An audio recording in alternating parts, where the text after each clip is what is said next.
Thanks for tuning in to the Boundless Authenticity podcast. If you love this show, please like, share, and subscribe. Today is a first for Boundless Authenticity. I'm joined by co-host Dr. Nicole Dolan. And if you don't know who that is, where have you been? Check out our episode together called Chaos into Calm and drnicoledolan.com. And our guest is Jerry Marzinsky. Jerry is a retired licensed psychotherapist with over 35 years of experience working with and studying the thought process and voices heard by psychotic and criminally insane patients in some of the most volatile psychiatric institutions in the nation. He was awarded the State of Arizona's Meritorious Service Award while working in the psychology department of a large state prison. He was also awarded the Pima College's Apple Award for the teaching of abnormal psychology. Jerry has held a position of second lieutenant in the Arizona Civil Air Patrol and is a licensed commercial pilot, a certified scuba diver, and a long-distance motorcycle rider. His formal academic training comprises a BA in psychology from Temple University, a master's degree in counseling from the University of Georgia, and 2 years of study in a PhD psychology program. He is co-author of An Amazing Journey into the Psychotic Mind, Breaking the Spell of the Ivory Tower. Visit Jerry's website at jerrymarzinsky.com. Read Jerry and Sherry's book, An Amazing Journey into the Psychotic Mind, which can be found on Amazon, and learn about Sherry's That's a Lie program to fight back against the psychotic voices at keyholejourney.wordpress.com. Disclaimer. In this conversation, nothing that we say should be interpreted as being against psychology or psychiatry, but pro solutions for healing and thriving. Jerry, Nicole, how's it going? Good. Thanks to be with you. Yeah, we're glad to be here today. Now, Jerry, I'll let you have the floor. Let's recap your story and talk about the MACE method. I've been studying the voices that schizophrenics hear for 45 years or more. And, found after several years that they ran predictable, repeatable patterns. Now, the psychiatric mafia insists that these are auditory hallucinations. Hallucinations don't run patterns. And so I posted those patterns on my website at jerrymarzinsky.com under articles. So any of you who are working with schizophrenics or have schizophrenic sons or daughters or family members, you can go see these patterns yourself. So what psychiatry is doing is only treating the symptoms of schizophrenia. They're not getting at the cause. Schizophrenia is a spiritual malady. It's not a physical malady. They haven't found what psychiatry's done is it's incredible. They started out blaming mothers, saying mothers did something to mess their kids up and cause them to be schizophrenics. And the mothers went, what would we do? Where's the evidence? They didn't have any. So what they did is they kicked it up to genetics, where the average person and most researchers couldn't see. They go, oh, there's a genetic cause, mainly because they found that there's a 40% probability that identical twins with schizophrenia will have a schizophrenic offspring, 40%.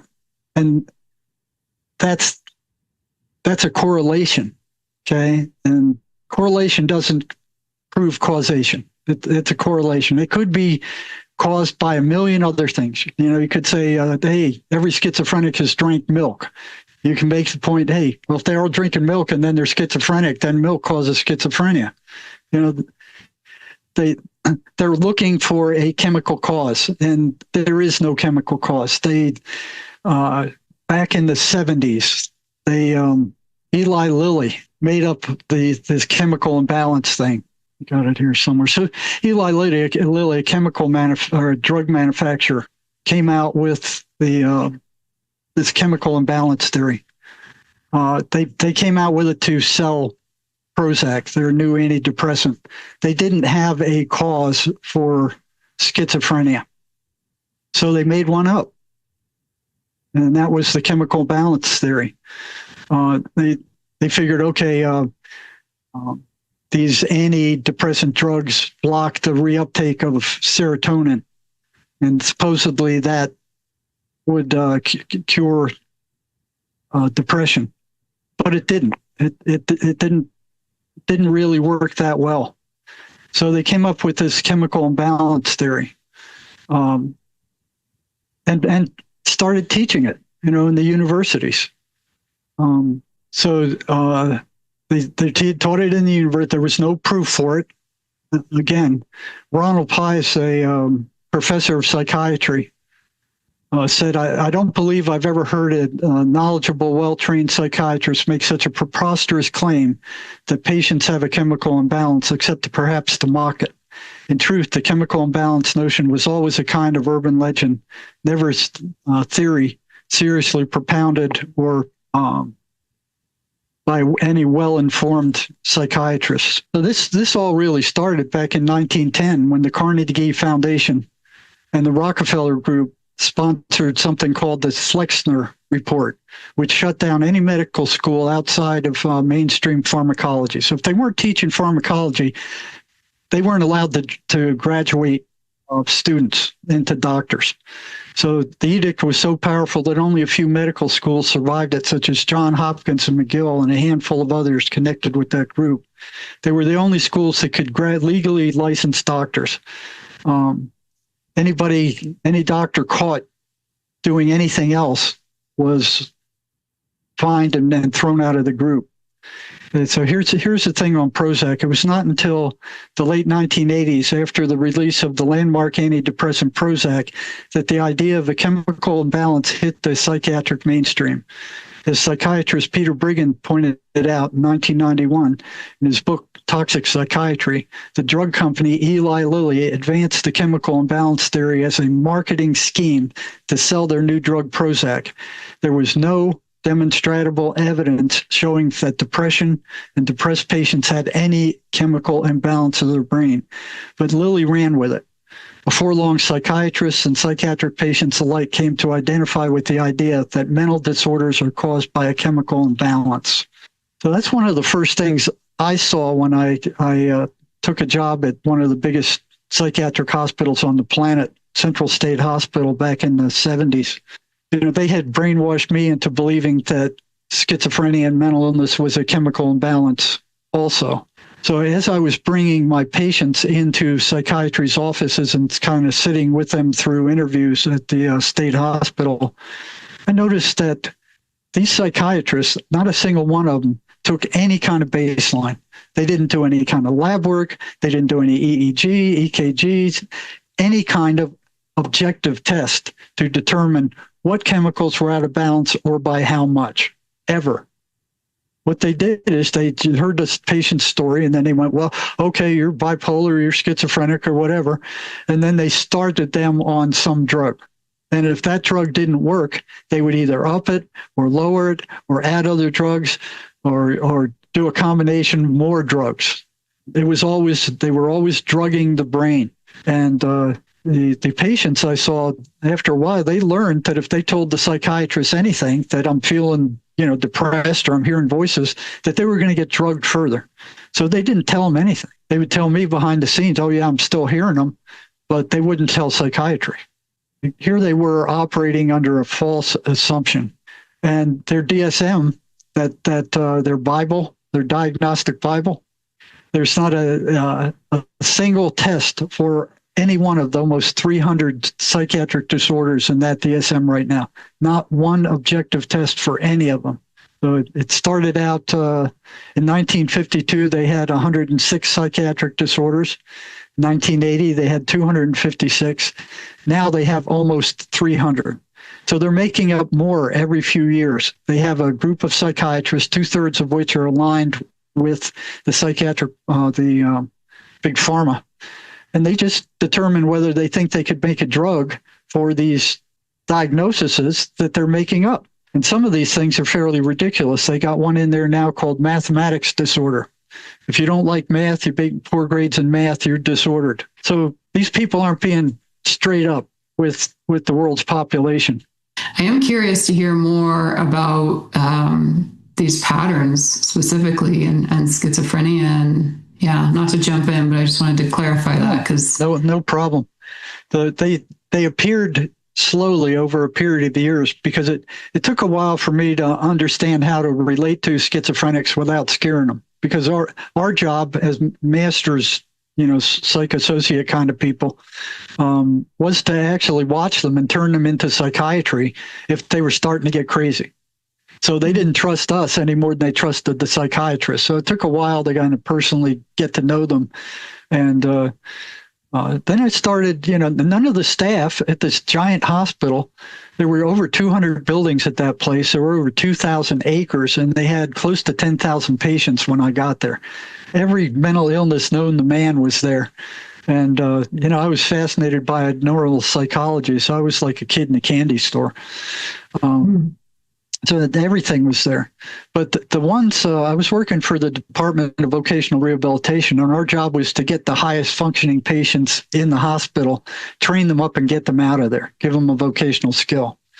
And it turned out that, some of the most talented of the bunch were schizophrenics, but they wouldn't stay on their medications. So almost all of them went off their medications. And back then, that's the only thing we knew to treat them with. So we had kind of a rule at the rehab center: if a patient in classes went off his medications 3 times and went out of control, that we would have to discharge them and try to find somebody else who would stay on their medications, because that guy proved that he was not. And we talked to him, we tried to counsel him, but trying to counsel schizophrenics sometimes is like trying to shoot a rhino in the butt with a BB rifle to get it to move.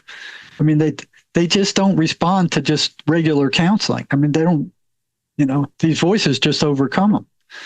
So I noticed that nobody was curious about what these voices were saying. There were hundreds of staff at this hospital, and none of them were interested in what these voices were telling these people. So when I got there, I thought, well, they're hallucinations. They're listening to word cabbage. It's word salad. It's not going to make any sense. But that's not what I saw. I saw patients walking around the wards, carrying on full-blown coherent conversations with something or somebody I couldn't see. And it was like listening to a telephone conversation where you could hear what the guy's saying, but you couldn't hear what was coming in. Mm-hmm. So I remember one incident where I snuck up behind one of those guys when I first got there, and he was a new patient that I hadn't seen before. And he was carrying on a pretty lively conversation with his voices, and I kind of tried to get close to see if I could hear what he was saying. And I remember years before that, a clinical psychologist wrote a paper saying that if 2 psychotic patients had the same disillusion or the same hallucination, that one of them would have to give way. So if they both thought they were Joe Biden, somebody would have to change into somebody else. Even as an undergraduate, I'm like, well, that makes no sense. Why would 2 crazy people have to change? I mean, I funneled that away. And fast forward about 7 years, I was on the 2nd floor of a large psychiatric unit, and I spotted this new guy, like I was saying. He was carrying on a conversation with somebody or something that I couldn't see. It was a coherent conversation. I could hear it. I couldn't fully make out what he was saying. So I kind of snuck up behind him to kind of hear, and he kind of caught me.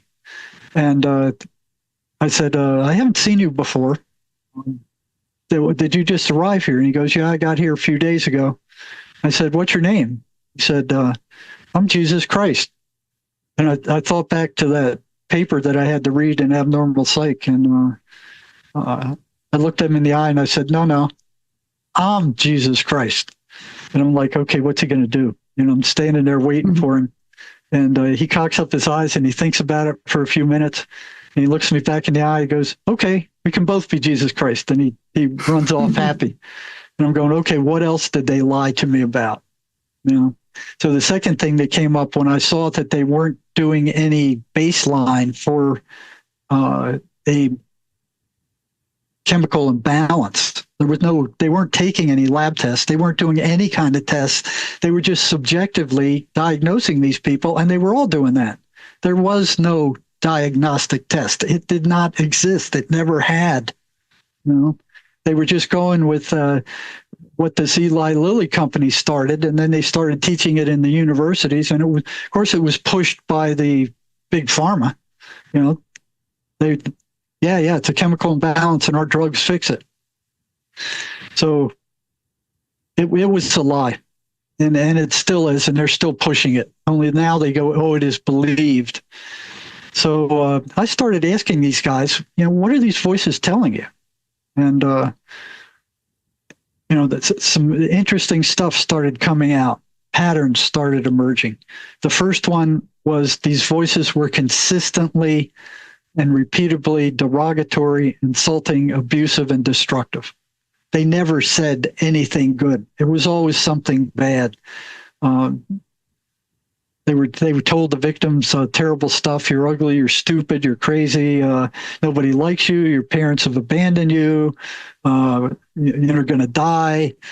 People are watching you. I mean, it was always bad, rotten stuff. So after interviewing scores of these patients about what the voices were telling them, I got caught. One of the patients got upset, or his voices got upset, and had him go tell psychiatry. Next morning, I ended up in that psychiatrist's office being dressed down, being told, you will not ask these people about their voices. They are hallucinations, and what you're doing is you're reinforcing those hallucinations by asking questions about them, and you're making the patients worse. Now, this is after 6 months of doing that. Nobody was getting any worse. It was just a crock of crap. But he warned me, he said, if I catch you again, you'll face disciplinary procedures. So they didn't even want anybody looking at that. So that happened twice in my career while I was at Central State Hospital. So negativity was the first one that came out. And I'm thinking like, okay, if these things are consistently negative, why aren't they random? If hallucinations are random, they're all over the place. They're positive, they're negative, they're neutral. They're all over the place. Why are these things consistently negative? What holds them to that consistently negative pattern? Why aren't they random? So that was my first question with these. So I'm like, there's a pattern here. So I started looking for other patterns, and the second thing I found is, this was an inpatient psychiatric rehab center, and I was in charge of one floor. And I noticed that when the chaplain was doing ice cream socials in the auditorium, almost all the other patients went except the schizophrenics. They stayed on the dingy ward and stared there at the ceiling, or were watching horror movies, or staring at the ceiling, and that they wouldn't go. So I noticed that the first time, and I'm like, that's interesting. Second time I saw it again. Third time I started asking questions. They said, why aren't you down there with the chaplain and, eating ice cream and cake, which was hard to come by at the psych hospital? And they said, well, I don't believe in God. I prayed to him a bunch of times and he'd never helped me. And I don't think he's there. And I don't like preachers. I don't like churches. I don't want to deal with the Bible. They were anti-religious.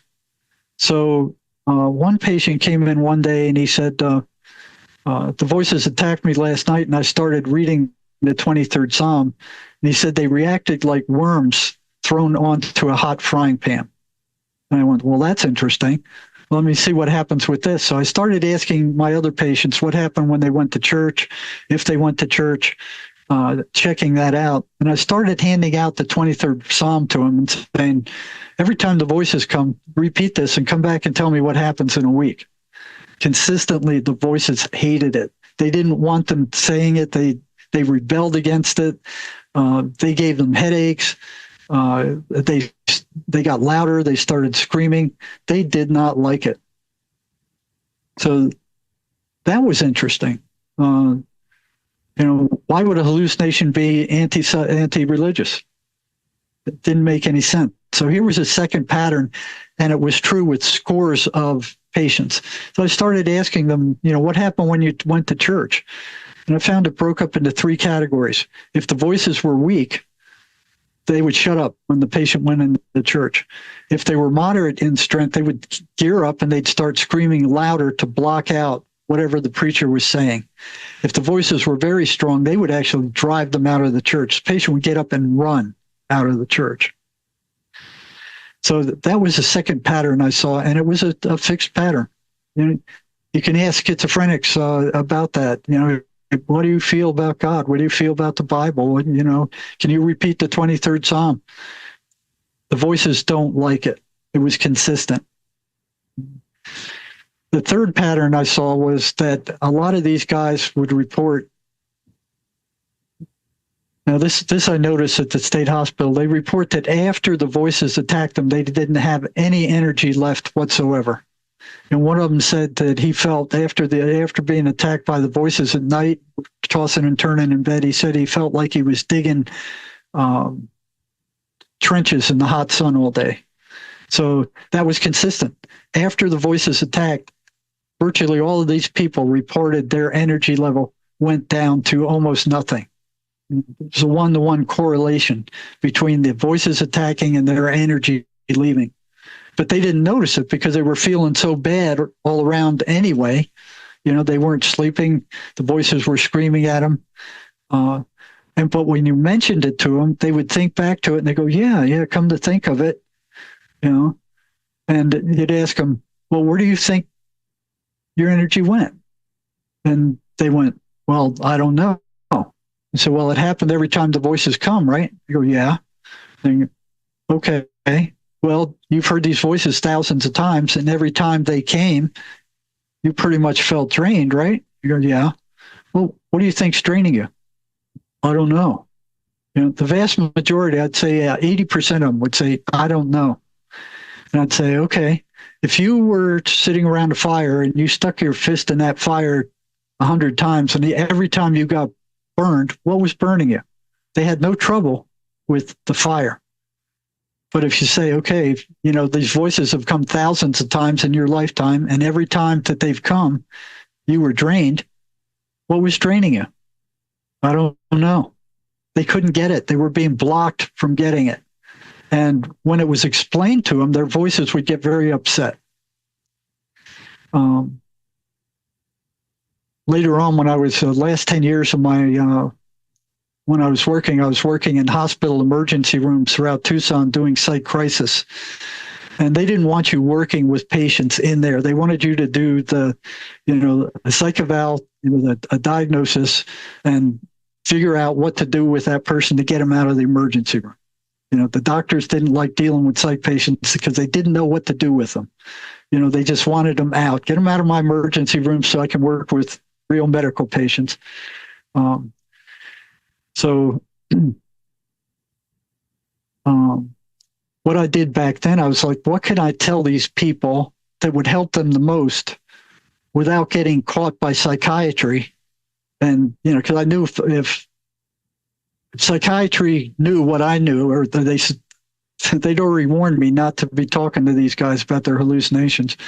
The two things that they need right off the bat is to understand that these voices are not them. They don't come from them. They're not their mind. They come from outside of them. And, you think about that. Everybody gets hit by these things. You're walking along, you have this intrusive thought telling you to do something that you would never do. You would never act on it. And everybody has those.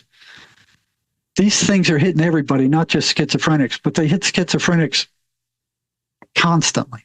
They're trying to get them in more trouble. The more trouble they get them into, they generate that negative emotional energy. That's what these things feed off of. That's why they don't like the Bible. They don't like anything positive. They don't like church.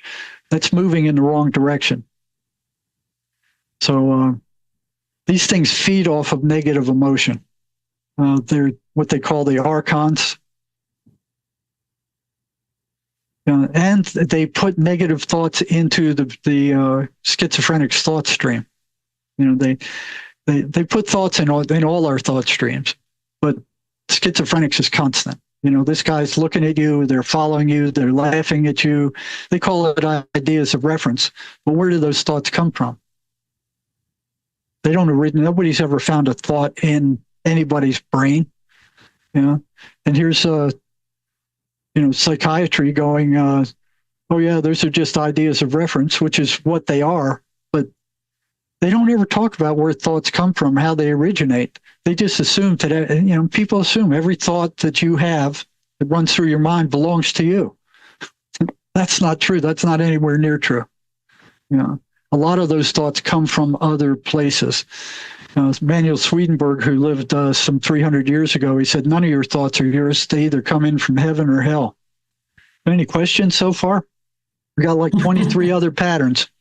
In your perception, there's some kind of spiritual strength that the diagnosed schizophrenics have that these entities prefer to feed on, that it seems to attack them, or is it that they're weaker? They're weaker. See, they go after the most wounded. If you look at the history or the family history of these people, a lot of them, a majority of them are physically, emotionally, sexually abused. There's a lot of trauma in their background. So these voices are low frequency creatures. They're like sharks that swim around in the ocean and smell blood. They can tell when somebody's in pain and hurting, and they jump in there and they just feed it. It's like throwing gasoline on a fire. They're only interested. They could care less about the person. All they want is that negative emotional energy. That's what they feed off of. I'm sure you'll cover this, but is that the reason why many people go to like an ayahuasca retreat and come back with these voices? What that and I just got two emails from people who did that. They went to the ayahuasca retreat and they came back with voices. Now, there's some drugs that open people up, okay, and methamphetamine is one of them. I've seen more people in the prison go crazy on methamphetamine than any other drug. Second in line was cocaine, but meth was number one. The prisoners called it the devil's drug because it let these things in.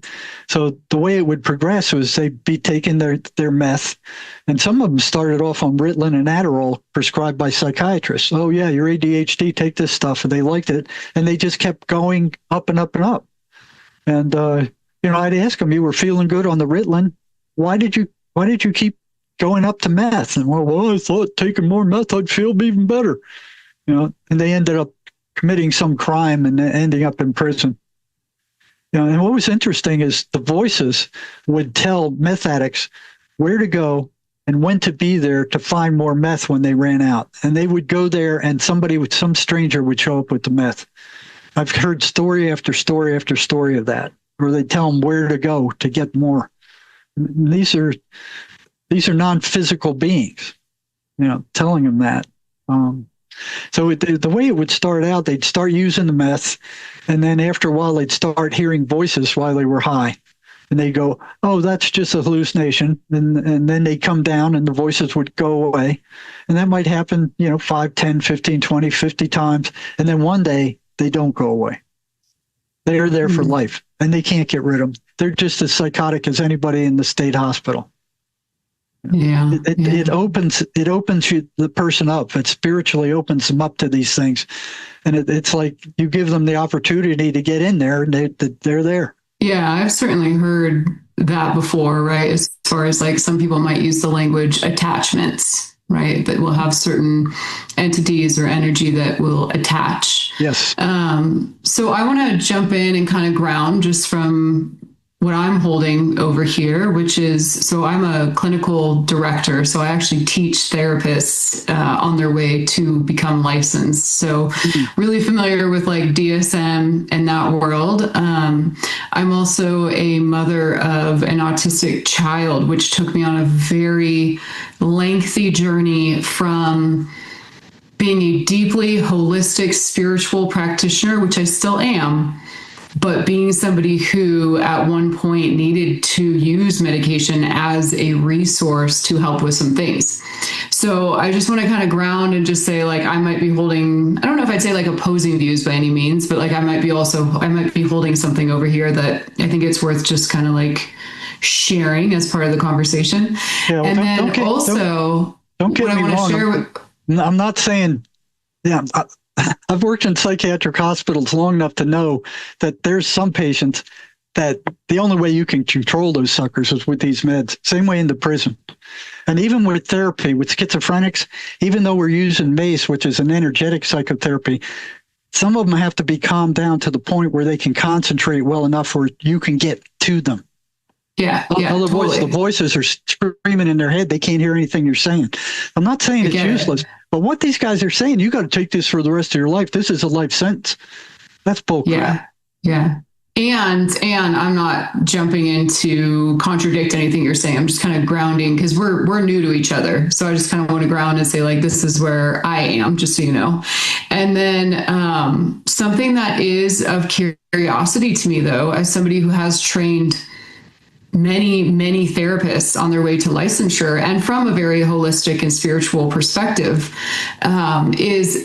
so I want to say first, I don't have a lot of experience of working with schizophrenia. And that's because I've been mostly in a private practice realm, nonprofit, training on a level in which these patients are not appropriate for, right? Though I have worked with a couple, and I do have other people underneath my license who have worked with them before. And the thing that I'm really resonating with is that, and I've always said to them without an answer, is that they do come in with these patterns, right? They tell the same story, which is really what's quite interesting about it, is because it's like, it can't be, to your point, just a hallucination. I mean, I don't want to say that, I don't want to go so far as say it can't be, but it does make you question the story, the fact, whatever, that it's a hallucination when they're telling the same story, right? When they have a lot of the same experiences, when they're sharing the same patterns. And so I find curiosity about that and what you're speaking about there. Yeah, there's hundreds of them I spoke to, and and not just at Central State Hospital. I mean, I was working in Georgia over there at the big state hospital. Then I came over here and I was working in mental health centers. I was working in the last 10 years I spent in hospital emergency rooms doing psych crisis. I spent 18 years working with the criminally insane in the Arizona State Prison. And these patterns were consistent. And now I'm working worldwide. This MACE psychiatry, or the energetic psychotherapy. It's probably something you've never heard of.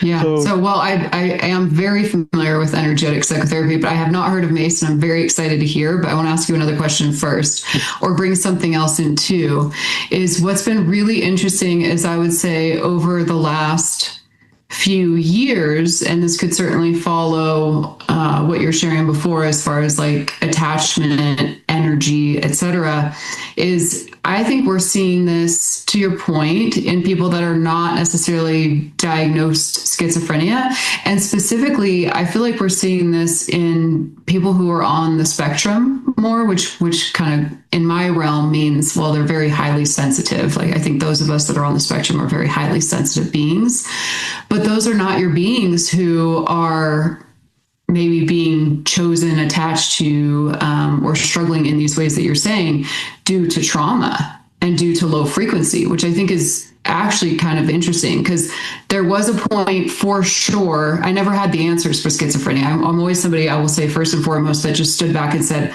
I don't really know. I'm curious, and I'm curious about the patterning, because that doesn't make a lot of sense from a DSM perspective, like you're saying. But I don't really know. So I've never claimed to know. But it's been interesting to see more and more patients come in and say, I'm hearing these voices, and not have those trauma histories. That happens sometimes. It happens with drugs. But I'd say for the most part, it's much rarer than those who have trauma histories. Now, I know very little I'm about... talking kids too. Oh, kids. You know what surprised me is when I was working in the ER, because up to that point, before I worked in the ERs, it was all adults. at the state hospital, at the prison, it was all adults. Once I started working in the hospital ERs, I got called to the, pediatric units several times to see kids who were psychotic, and it just blew me away. It's like they're little, they're 7, 8, 10 years old, and here's these psychotic symptoms in these kids. I couldn't fathom it. It still amazes me. And I'm like, where did that come from? I don't know. I don't know. I mean, they weren't being abused as far as I could tell. Right. I don't know. Yeah. I don't have an answer to that. It just amazed me. It's like, wow, I've never seen this before. And I don't know hardly anything about autism. I got a friend who has, his son has 2 autistic kids, and he tells me some of the stories he's dealing with. I have no idea what to do with autistic kids. I don't know. I don't know what to do. I'm not sure what causes it. I've never worked with them. I'm like a complete, like you are with schizophrenia. I don't know. I don't know anything about those guys. But just to run through the, I'm not going to go into the details of this.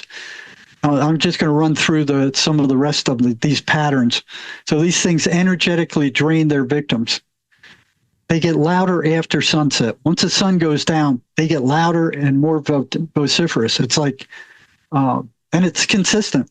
They get loudest between 3 and 4 a.m. in the morning. I remember one time when I was sitting in a psychiatrist's office, the patient was complaining about his voices, and the psychiatrist said, "Oh, just ignore them. They're hallucinations." And I went, "Well, I don't know." So I called that guy back a week later, and I said, I was with you when the psychiatrist told you to ignore those voices. I said, "How'd that go for you?" He said, "It didn't go well at all. They got louder." And that was consistent too. When I started asking schizophrenic patients, what happened when you ignore them? They consistently get louder. They don't want to be ignored. They won't be ignored. So they foster self-destructive behavior. They get these people to sabotage themselves, to act out, to say stuff that they didn't mean. They're constantly sabotaging them. And that creates more of that negative energy. So when they sabotage themselves, there was, one gal, she was doing great in cosmetology class. She went off her meds a 3rd time because the voices were telling her that she was being poisoned by the psychiatrist. And it feels like they're being poisoned. I mean, the side effects of those drugs are absolutely horrible. Here's some of them. These are antipsychotic drugs: dizziness, drowsiness, anxiety, sleep problems, insomnia, breast swelling or discharge, changes to the menstrual cycle, weight gain, swelling of the hands and feet, dry mouth, stuffy nose, blurred vision, constipation, and a whole bunch more. Uncontrolled muscle movements, chewing, lip smacking, stiffness of the neck, tightness of the throat, trouble breathing or swallowing, lightheaded feeling like you might pass out, confusion, agitation, feeling jittery, trouble sleeping, weakness, distant breast discharge, seizures, jaundice, white blood cell counts go. It just goes on and on. I think another page of it. Right. So these guys are being poisoned. Those are toxic effects of these antipsychotic drugs. These are not healthful things. Those are due to the side effects of these drugs, not toxic side effects. And what they found later when they started doing autopsies on some of these long-term state hospital patients that are on these drugs, they found that their brains were shrunk like walnuts. And when they brought that out, the psychiatric mafia and big pharma went nuts and went, no, it's not our drugs. It's the schizophrenia doing this. It's schizophrenia, it's causing that.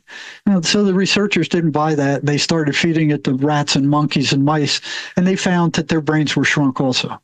So these guys are doing permanent neurological damage to these patients and telling them that there's no other treatment for schizophrenia than these toxic drugs, and that they have to take them for the rest of their lives. I don't know how many times I've heard that.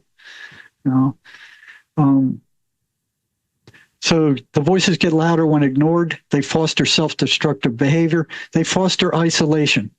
They want that person shut up in their room by themselves with no other contact than the voices.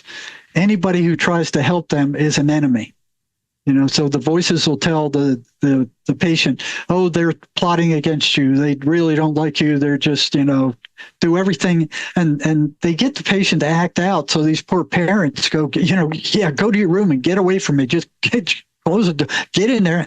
And then they're sitting in there. You can hear them arguing with the voices in there. That's the worst thing that you can do, is leave them to their voices alone. But parents are considered enemies by the voices. The voices want to drive those parents away. The voices demand the attention of the victim. Like I said, they won't be ignored. They maneuver for increased control over the victim, step by step. They want to take more and more control.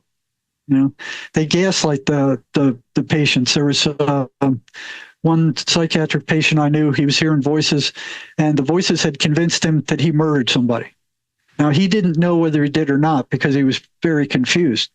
So he thought about going to the police station and telling them that he might have murdered somebody, but he decided against that because they would lock him up or send him to a psych hospital.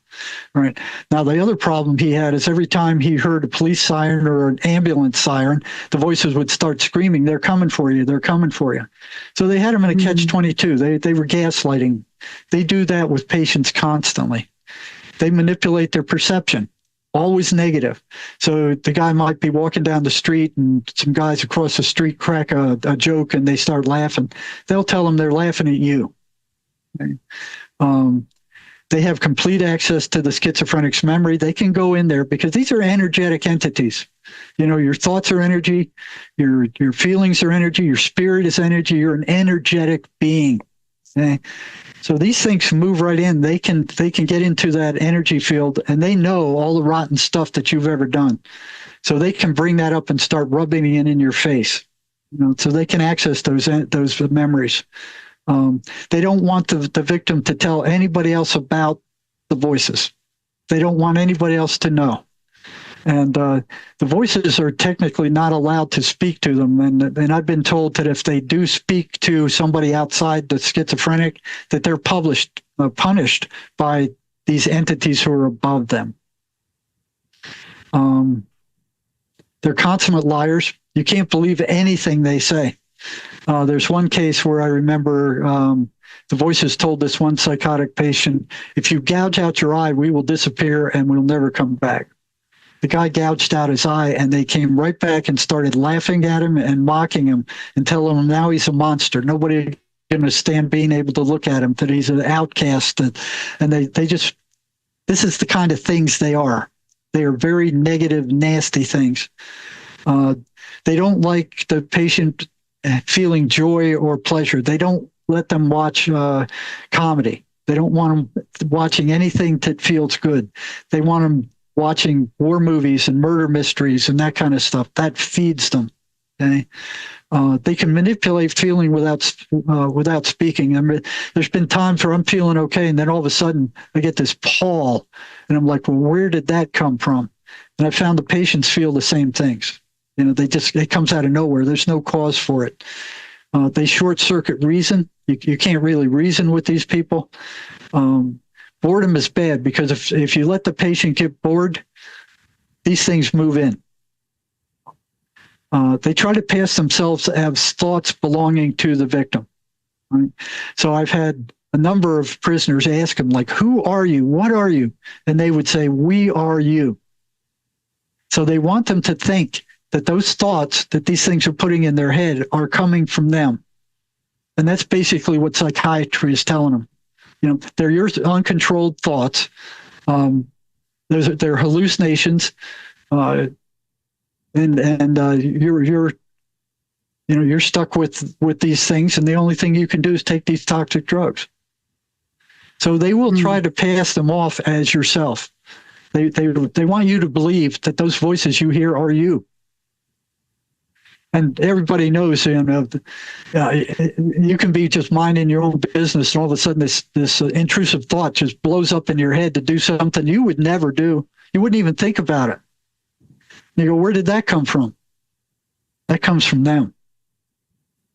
They can do selective forgetting.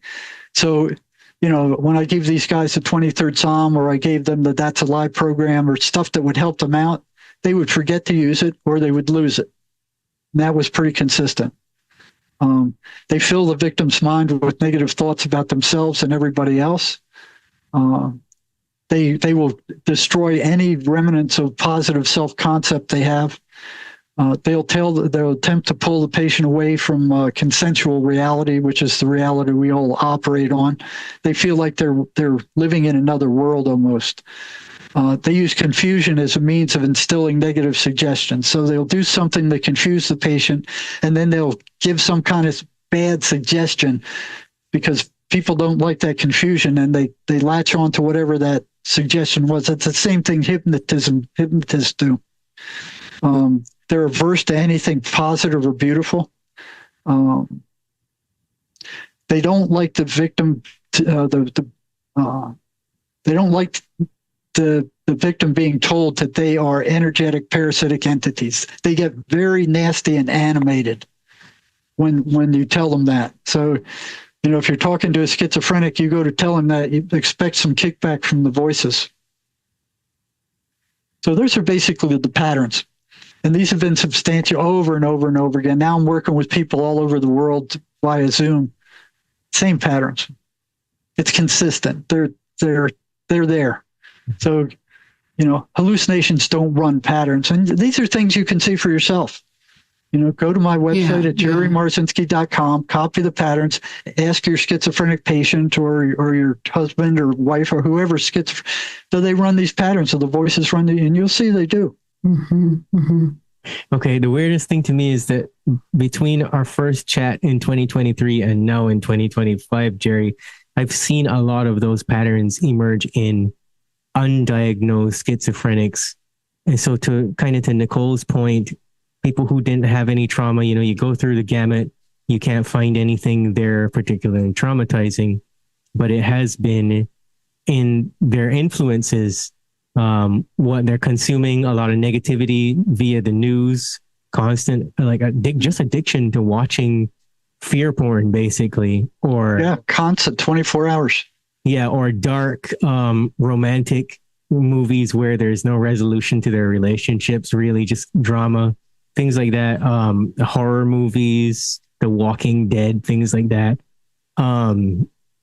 Also, their diet is so toxic. So I was wondering, is there a correlation between a desire to kill the body that weakens the mind? So they're just consuming all this fast food and they have all these reasons why they can't eat healthy and things like that. Or these are things I've noticed. And they're having these, things telling them, I don't know why I was even born.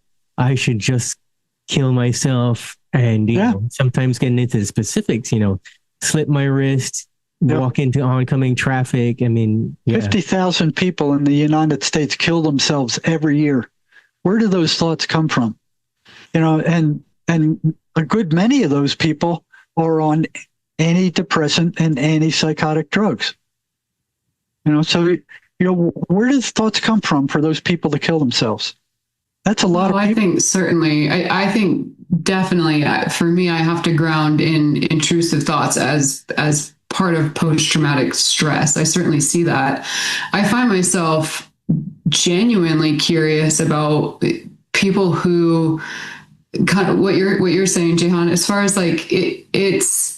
there's so many people, we're seeing it more and more that people are having symptoms like this or saying things like this, having, real repercussions of negativity and self-concept issues without necessarily having the correlated trauma history, which is interesting, especially for, a trauma therapist like myself. It's like, wait, hold on. Why is that happening? Because that's not typically the type of person that happens to. Or like I said, kids, like we're seeing this stuff in kids where it's just like, whoa. And I don't have the answer for it, just being curious. I've leaned into the idea of well, maybe there's just such high anxiety here that there could actually be audible hallucinations. But I've never had that's one of the patterns I've noticed is that their present circumstances is very stressful, and it continues they're to get high more stressful as they are, unable to see the light at the end of the tunnel, so to speak. It seems to weaken them, and so they're coming to me for self-sabotage issues, and I'm like, okay, well, maybe it might not be so much yourself as it might be something otherworldly.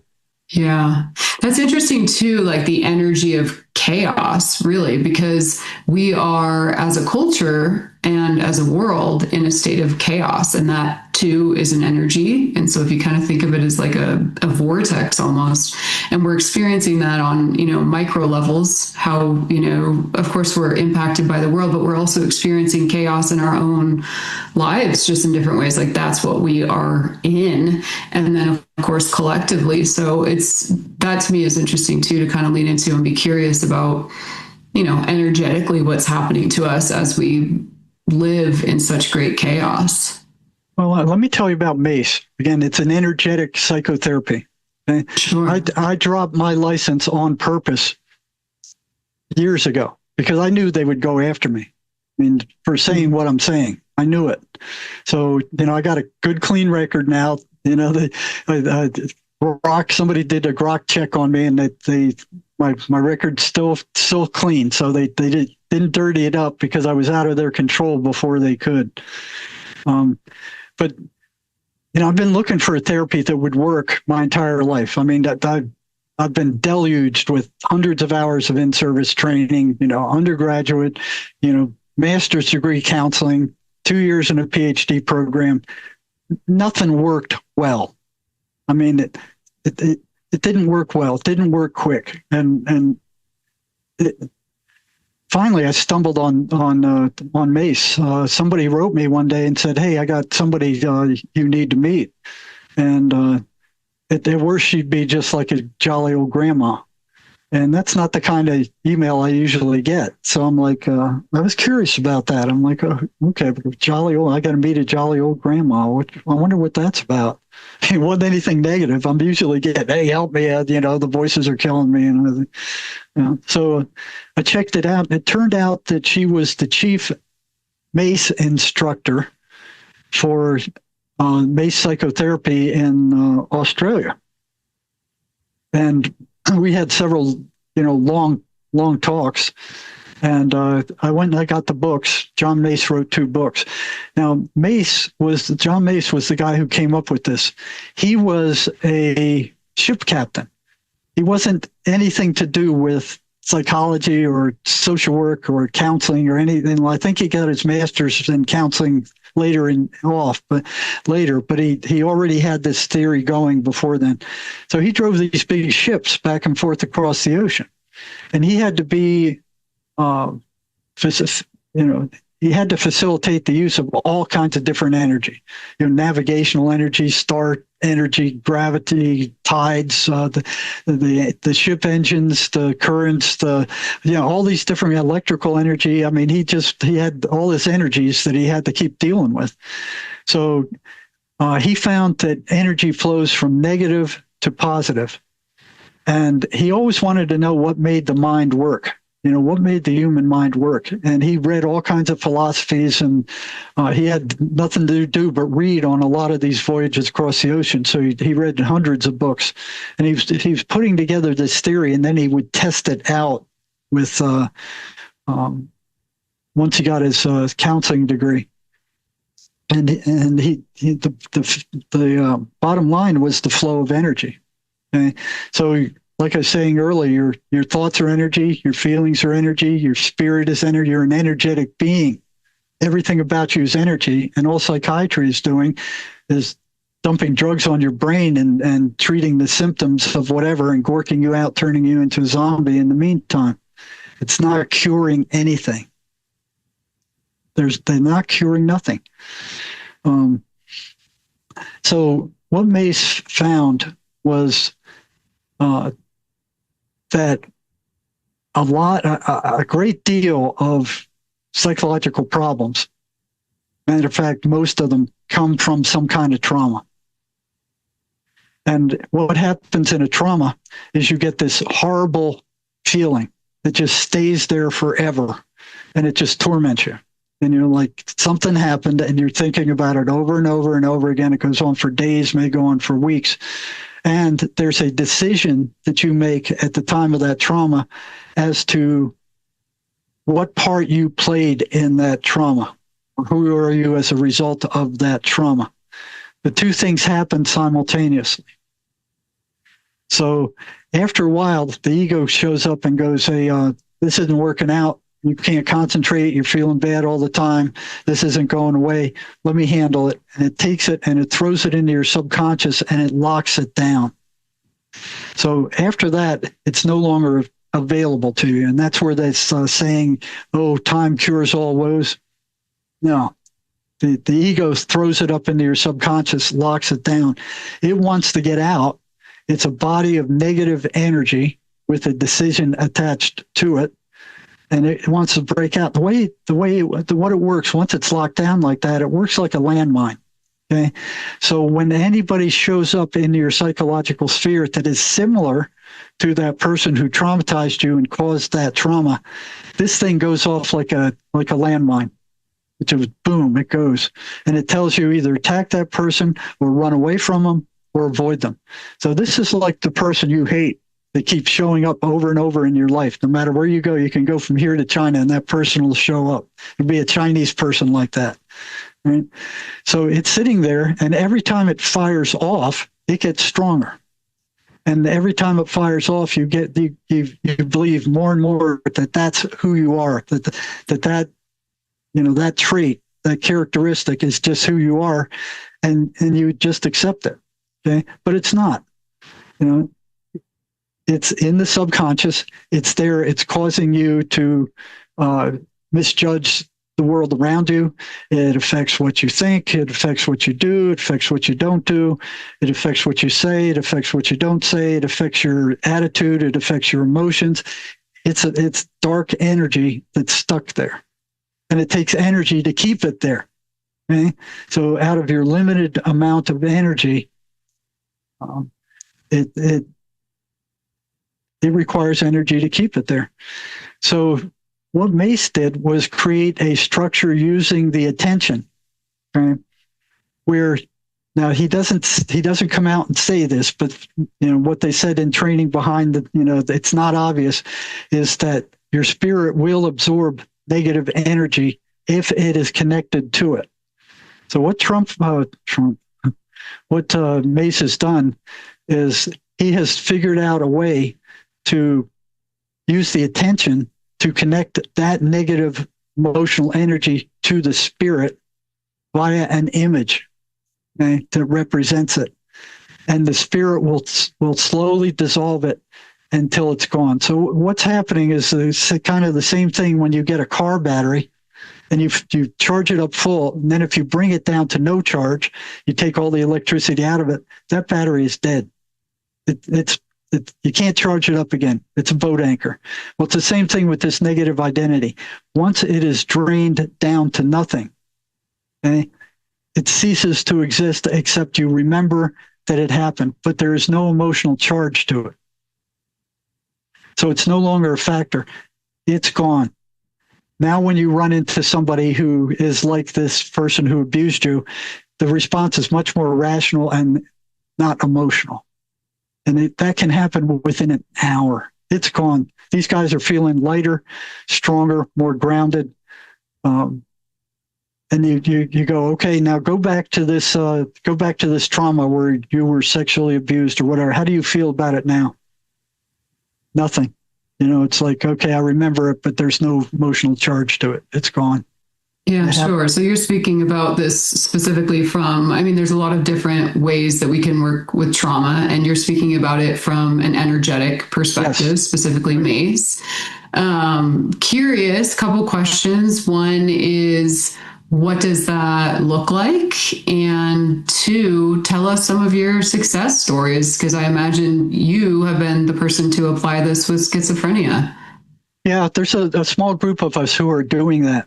Now, I'm not saying it works great with schizophrenia. I think right now we're getting maybe a 30% success rate, and there's some MACE therapists who are also deliverance ministers.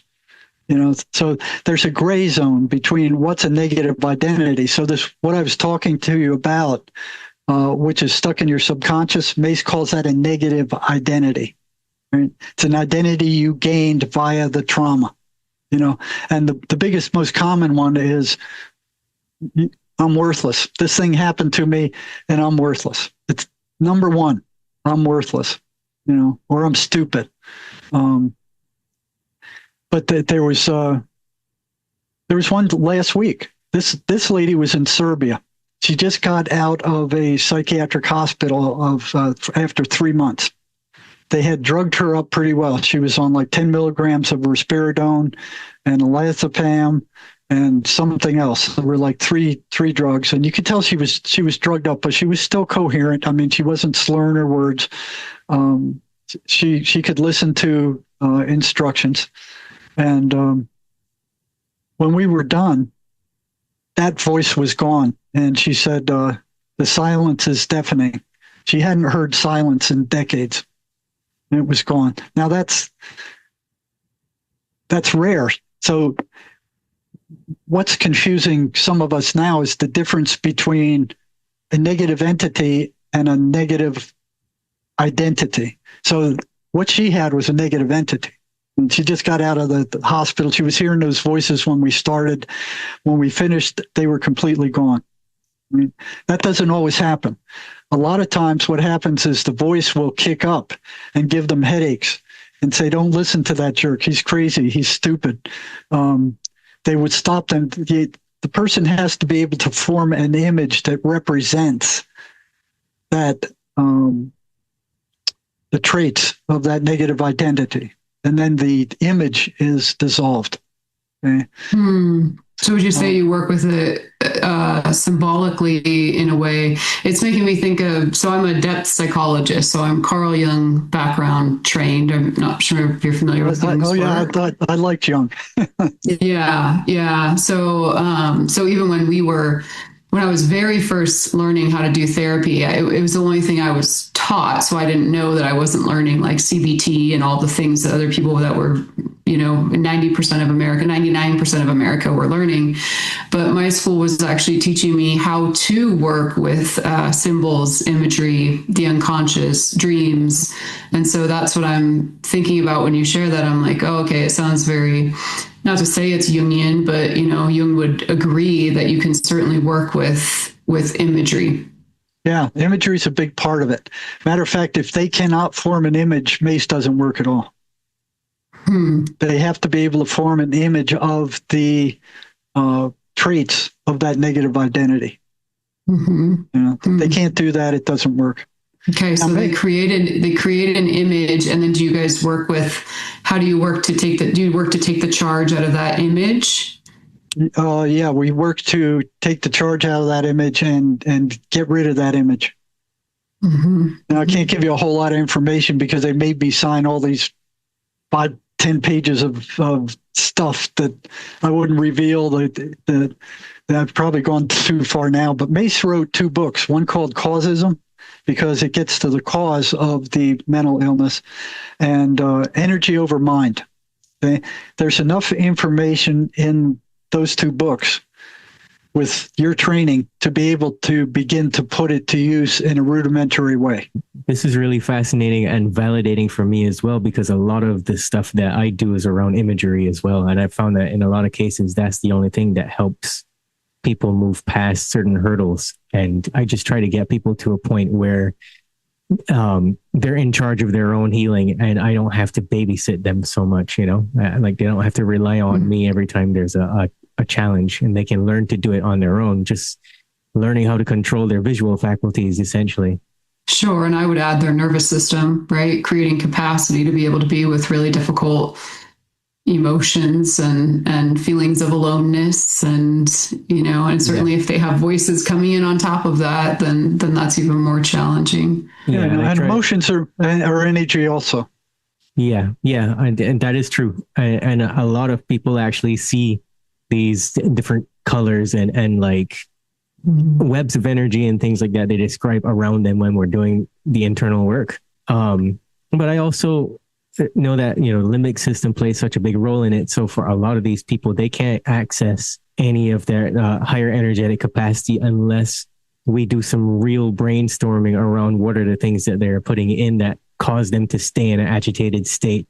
Even as soon as they wake up, some people just drink 2 or 3 cups of coffee and they are allergic to that much caffeine all at once. And so they can't self-regulate or do anything, or they can't even get out of circular thinking, you know? So there's a lot of stuff, and there's a lot of addiction and stuff that goes into a lot of these cases as well too. But this is really validating to hear, you know, what you're saying. Yeah, you ought to check out those 2 books, because I've never seen anything work as well or as quickly as this system. You know, and like I said, I've been through hundreds of hours of in-service training, you know, through the master's counseling program. Nothing there worked anywhere near this well. You know, and the PhD was even worse. I mean, they were further out than even the master's people. You know, so I've never seen anything. I think the 3 of us can agree that certainly there's an energetic component to the work, which sounds kind of silly because we all know that energy is everything. Yeah. But I think for the mainstream that's kind of waking up to that a little bit more, I think that the language, you know, there is an energetic component to doing your healing work is starting to resonate more and more with people. I'm still a deeply valuing human of psychology and what it's taught me as far as like nervous system imprinting and how do we stay in our body and how do we move through trauma and the things that we can do from that knowledge and insight, and also soma, body work. But the energetic component is absolutely necessary. You know, it's definitely a part that if you want to be able to shift, transform, and alchemize that energy, right? Like taking that energy from negative to positive, like you were saying, then this is a part that we do need to be bringing in to the work. And that's what it does. You know, once that system is set up to move that negative energy toward the spirit doesn't get rid of it.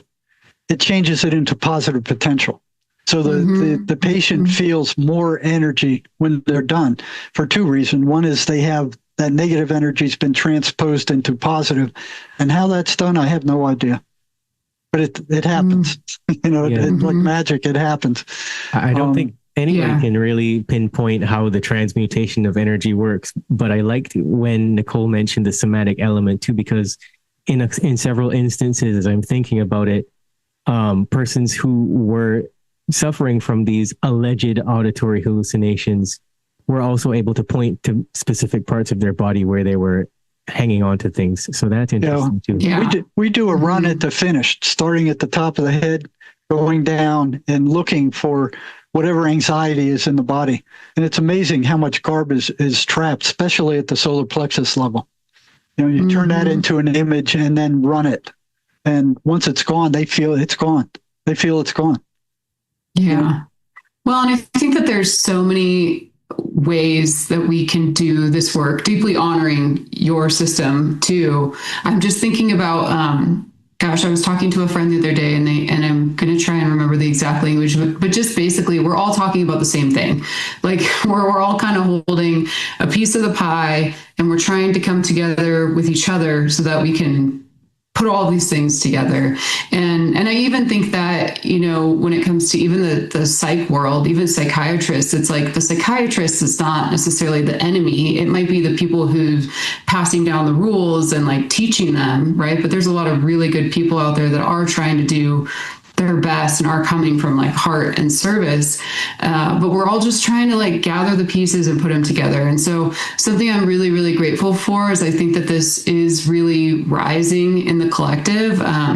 What's his name? Richard Schwartz's work with internal family systems is he's starting to now even come forward and say like, this is a spiritual practice. We're talking about, you know, energetic beings or states that are part of us. It's kind of like taking inner child work from therapy and putting it into the spiritual world, right? Like we're paying attention to parts of self as real parts of self, real beings with real feelings and emotions and traumas and behaviors, and working with those beings. So whether it's, MACE or IFS, or I'm trained in something called LCT, which is fascinating. I should get someone on your show for you, Jayon, because I don't know how it works either exactly, but I mean, we've learned how to muscle test people down to figuring out, did this trauma happen in this life, another life, or how old were you before we even go in to work with the trauma? So there's some fascinating stuff out there, and I appreciate hearing about this. I'm gonna read about it. Well, yeah, that muscle testing stuff I found fascinating too, because it's another thing, that works, and you can see it works. You get a Tylenol tab, but test the person without the Tylenol tab. Put his arm straight out, tell him that don't not let it down. Okay. You get that Tylenol tab and you put it over the fifth chakra, and man, that arm goes down like a wet noodle. Then you get a crystal and you put a quartz crystal in front of that Tylenol tab, and then put the Tylenol tab on the quartz crystal, and the Tylenol tab no longer has an effect. So you can test virtually anything that's bad for the person by putting a little bit of it under their tongue and doing the strength testing. Sure. Yeah. And I think there's people that can do it at all different levels. I have a friend who has taught me how to energy test, but she's so brilliant at it that sometimes I just let her do it for me, because she's deeply confident in, caring for her child in that way, where it's like, hey, does my kid need this today? And she's able to really trust that answer. So I think there's a lot of beauty in us all really waking up and realizing that we have a lot of tools and resources at our disposal. Like I was saying, I haven't seen anything quicker than MACE. It's fast, in an hour. Yeah. These major traumas, and it's kind of heart-rendering to some of these people, like 65, 70, 75 years old, that something happened to them when they were 6 years old. Something, their dad did something or their mom did something, and they got that feeling like I'm worthless, or I'm stupid, or, and they've been carrying that identity around for their entire lives. Yeah. And inside of an hour, it's gone. And you could just see them. They just light up. Mm-hmm. Yeah. So there's more information on MACE on my website at jerrymarzinsky.com, along with several testimonies by schizophrenics who fully recovered, who are asserting that these voices are not hallucinations. Oh, that's beautiful. I'm going to send you people. Yeah, you took the words out of my mouth. I was going to tell you, Jerry, I was walking on the beach, and there's a guy that visits from Canada several times a year during the cold seasons. And we just started talking, and he was like, everything you're saying is so brilliant. I've never heard any of this before. And I was like, oh yeah, well, you got to hear about Jerry Marzinsky, because he started talking about these different things. And his son's diagnosed schizophrenic, and all he wants to do is sit in a chair and stare at a wall. And I said, okay, well, here's Jerry's website, send him an email. A couple months keep later. In mind that the cure rate's only about 30% right now. That's fairly low, but it's better than what psychology or psychiatry is getting. Yeah. They're not, nobody's being cured. Yeah. I told him it wouldn't kill him to ask you a couple of questions, and he agreed. And then a couple months later, he said that he was going to, but his son's not in a place where he wants to be helped. And he's like, I don't know. Yeah. No, they got to want to help. Mm-hmm. Yeah. But Nicole, if you want to share your website and stuff, we can wrap this up. Sure. So my website's drnicoledolan.com, and you can come find me on Instagram if you'd like, at Dr. Nicole Dolan.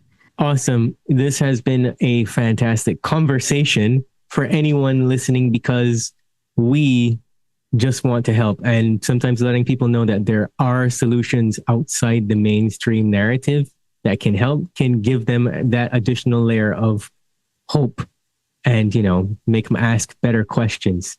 So thanks, Jerry, for being on the Boundless Authenticity podcast. And thank you, Nicole, for building a great episode today. Yeah, Nicole, if you want to talk to the chief trainer, she'd be glad to talk with you. You write me, I'll send you her email address. Sure. Otherwise, Thanks. there's more information on jerrymarzinsky.com with people who've recovered, and also some more information about MACE. Yeah, I'm just very excited to hear that there's somebody that's working with this population in this way. I think that that's a huge blessing to so many people. So there's a small group of us that are trying different things that, it's amazing. We're finding stuff, so it's like, hey, this works, this doesn't work. I mean, but still, it's still fairly small success rate, but it's better than psychiatry. Fantastic.